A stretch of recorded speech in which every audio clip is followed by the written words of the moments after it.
नमः संस्कृताय मित्रों, विद्या वारिधि चैनल में आप सभी का स्वागत है।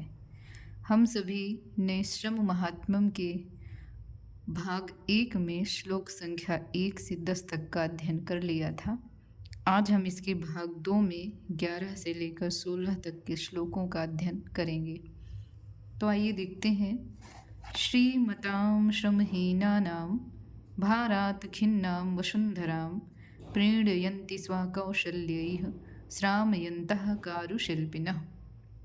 महाकवि श्रीधर भास्करण वर्णेकर जी कहते हैं कि जो श्री से संपन्न व्यक्ति हैं, अर्थात जो धन धान्य से संपन्न व्यक्ति हैं, ऐसे व्यक्ति श्रमहीना नाम, ऐसे व्यक्ति जो श्रम से हीन है परंतु श्री से संपन्न है, ऐसे व्यक्तियों के भारात भार से खिन्नाम वसुंधराम, ऐसे व्यक्तियों के भार से दुखी पृथ्वी को श्रामयन्तः कारुशिल्पिनः स्वकौशल्यैः प्रीणयन्ति, ऐसे दुखी वसुंधरा को, पृथ्वी को श्रम करने वाले शिल्पकार लोग अपने कौशल के द्वारा, अपने कुशलता के द्वारा, अपने निर्माण कार्यों के द्वारा प्रीणयन्ति, उस वसुंधरा को प्रीणयन्ति प्रसन्न करते हैं। अर्थात जिन व्यक्तियों के पास धन धान्य संपदा अथाह है लेकिन वह जीवन में कभी भी परिश्रम नहीं करते हैं, ऐसे व्यक्तियों के भार से वसुंधरा दुखी है। और इस दुखी वसुंधरा को जो श्रम करने वाले, परिश्रम करने वाले शिल्पकार, निर्माणकार हैं, वह अपने नवीनतम कौशल के द्वारा उस वसुंधरा को प्रसन्न रखते हैं। आगे देखते हैं। जयन्ति ते कलावन्तः संतत श्रमनैष्ठिकाः येषामद्भुत निर्माणैः जगत एतद् अलंकृतम्। जयंती का तात्पर्य है जय जयकार है। ते उन सभी की, उन सभी में कौन कौन से हैं? तो उन्होंने कहा कि कलावन्तः, जो कलावान व्यक्ति हैं, जो समस्त कलाओं में निपुण हैं, ऐसे। और संतत श्रम नैष्ठिकाः, निरंतर श्रम करना ही में ही जिनकी निष्ठा है, ऐसे नैष्ठिक व्यक्ति जो निरंतर श्रम के कार्य में लगे रहते हैं, ऐसे उन श्रम नैष्ठिकों की, ऐसे उन कलाकारों की, शिल्पकारों की जयंती, जय जयकार है। ये शाम, जिनके अद्भुत निर्माणैः, जिनके ऐसे अद्भुत निर्माण कार्य के द्वारा एतद जगत अलंकृतम, यह संसार अलंकृत है, यह संसार सुसज्जित है, अलंकृत है।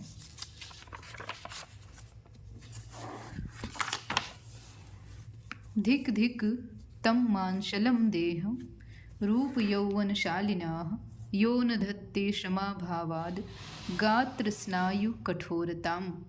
अर्थात धिक धिक, धिक्कार है, धिक्कार है।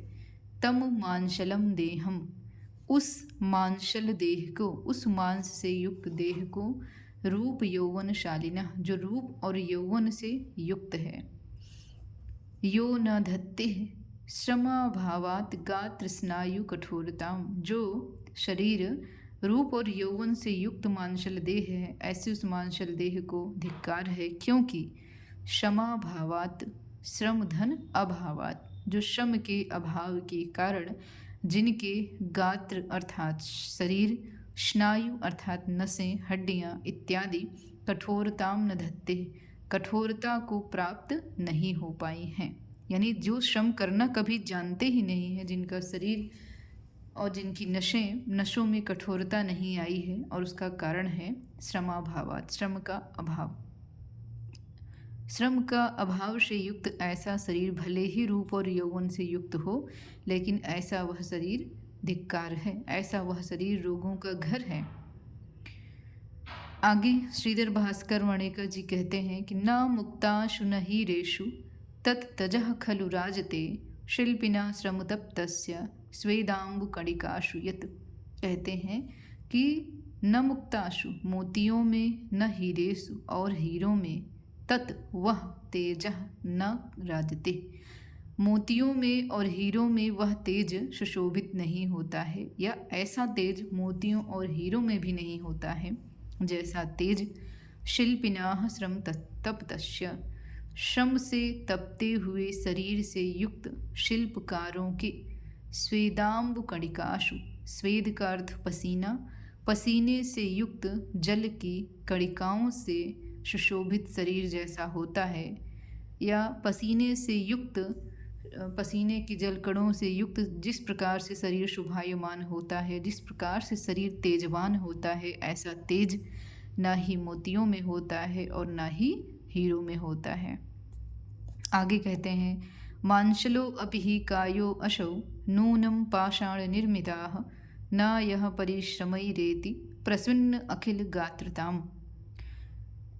कायः अशौ, यह शरीर, काया का अर्थ शरीर, अशौ यह शरीर, मांसलः अपि, मांसल होते हुए भी, मांस से युक्त होते हुए भी, पाषाण निर्मिता, पाषाण से निर्मित है, यदि यह परिश्रमयी, जिस शरीर के द्वारा, जिस शरीर में परिश्रमयी, परिश्रम के द्वारा, प्रसन्न अखिल गात्रताम, अखिल का अर्थ होता है संपूर्ण, गात्र का अर्थ शरीर, प्रसन्न मतलब पसीना, जिस शरीर के द्वारा संपूर्ण शरीर से पसीना न उत्पन्न हुआ हो, ऐसा वह मांसल शरीर पाषाण के द्वारा निर्मित शरीर है।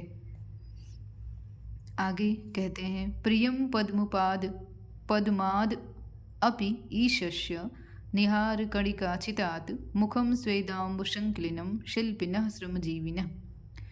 कहते हैं कि निहार कणिका चितात, निहार का अर्थ होता है ओंस की बूंदें।